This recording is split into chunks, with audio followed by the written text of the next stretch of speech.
Hey friend, Roger Christopherson here again with another first listen review, and doing a little bit of babbling earlier than I normally do because sometimes I get stuff a little bit early, and that's the case with this one. I just got done checking out Linkin Park and their new album From Zero. Not gonna really go over the whole thing with the new singer coming on and whether they should or shouldn't be doing this. I kind of made a whole other video about that when I first saw they're coming back. I watched the concert with their new singer, Emily Armstrong, and their new drummer, Colin Britton, that they did, and they made a whole video on that and everything, and basically what it boiled down to is I can't even imagine being in the situation that they were in and whether they should or shouldn't.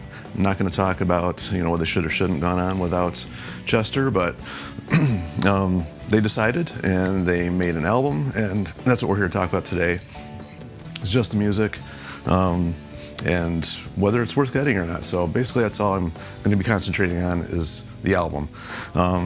First thing I noticed about it is it's very short. It's like 32 minutes long. So I saw that and I was like, all right, well, they have definitely not made an album that short. So I don't know if that's intentional just because they didn't want to bombard people with stuff or whatever. I don't know, but it is what it is at this point. But I had heard the first single already, whatever that song was, the Emptiness Machine. Wasn't super overly impressed with it, if I'm going to be quite honest. So I try not to do that. I don't like to listen to stuff, but I was just there one day and I watched it on YouTube or whatever, and I was like, yeah, it's okay. Not anything that was like made me want to rush right out and get this. So going into it, that was the first song on here, and then it changed course pretty quickly after that. The next song on here, the Cut the Bridge, it starts out with this thing where it's kind of just drums and vocals mainly for the verse. A very different style than I've heard from them before, and then of course Emily comes in Emily comes in and starts singing, and different style. It's something I haven't heard from them before, so I was kind of wondering maybe they're trying to do some new stuff here.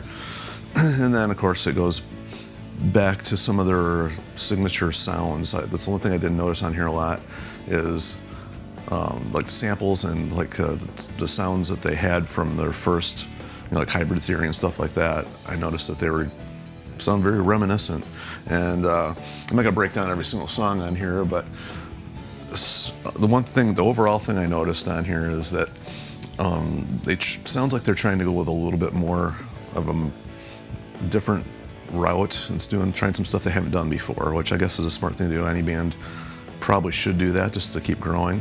There's actually moments of just sporadic here and there. I noticed it almost sounded like thrash, like very fast-paced drums, which you don't normally hear in a lot of Linkin Park's previous stuff, especially the latter stuff that they did. They were getting a lot more, in my opinion, slower and more pop sounding.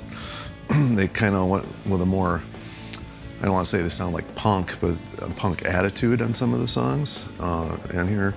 And I did notice a lot, they drop out a lot of the instrumentation and just have Mike, singing or half rapping in a lot of the verses, and then have Emily kick in. Not all like that, but there's several that are like that. There's actually one song in here, the back half of the album, that I think it was Two-Faced, that sounds very similar to One Step Closer, like just the feel of that song. And they end with a nice little ballady type song that's actually, I thought that was vocally meshed really well. And that's one of the things I wanted to talk about was Mike's vocals. The thing that attracted me to Linkin Park to begin with, because I don't really like rap per se, it's never been my thing, but the way Mike does it, earlier stuff, was more like a melodic type feel to it. He actually had some melody in the rap, and rhythmically he just did things that I thought were interesting, and of course mixed with Chester's vocals, it kind of drew me in. And they kind of got away from that towards the last couple albums they made. And on this one there's a little bit of that here and there, the rapping, but it's a lot of Mike trying to sing. There's a lot of Mike on this album. There's a lot of him on this album. And his voice is probably more suited for the rapping.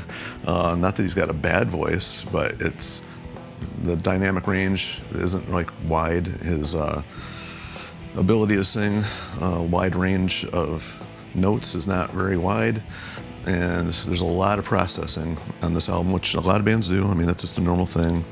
Auto-tune, all that. You can hear it on this one. Even with Emily's voice, actually, you hear a lot of processing going on. That's just kind of something that takes away from me personally. It's just something that I don't like to hear. I know it's there, but when I can really hear it, it kind of like, That's just my little personal take on that. I just prefer the older style of his vocals than him trying to sing. That's just my little thing. As far as Amy's vocals go, or geez, I keep calling her Amy. Emily's vocals go. She's actually in the last song on here. She's got quite a range. You can hear her singing. She's got a cool sounding voice. She really does when she sings. A lot of screaming on this album, though. That either you like it or you don't. I don't dislike it. I just thought there was a lot of it. I thought maybe there's points in certain songs where she was actually singing instead of just going for the powerful, deathy type sounding vocals. It might have worked better, but that's just my personal take. It's all this ever is just our personal opinions on it. And, so that's that. As far as anything else goes, I don't think that they did anything super groundbreaking on here. It's little touches of the past. It sounds like they're trying to go a little bit in the, forward with a different feel on a lot of these. I think they were in a tough spot. I think they just had to do what they wanted to do if they wanted to carry on, and then just tried to, not lose too many fans while trying to gain a few. It's got to be tough. I don't know. I don't know what I would have done in the situation, but as far as the album goes, it was okay. It's nothing bad. It's nothing that I thought was I don't, yuck, anything like that. But there wasn't a whole lot on here that made me go, yeah, I can't wait to listen to that again. I'll replay that one. So I just have to put it somewhere in the middle. It was okay. I don't know if this is going to get a lot of play on my CD player. If I hear stuff pop up on the radio, I'm not going to change the station or whatever. But I don't know. That's my first initial feelings on it. So just a quick wrap up. And if anybody else has had a chance to hear this, feel free to tell me what you think. It's mainly about the music. If you want to interject something you feel about whether they should or shouldn't have carried on, you can. I'm not going to tell you what you can or can't say, but I kind of did make another video about that one. So that would be the more appropriate place, I guess. I don't know. But say whatever. Try to be respectful towards the other. It's the only thing I see that doesn't happen sometimes, but it is what it is. And as I always say, like, share, and subscribe to keep this music alive, because, if they're going to keep trying new stuff, I'm probably going to give it a chance, give it a listen. So that's my feel on it. And until next time, we will see you.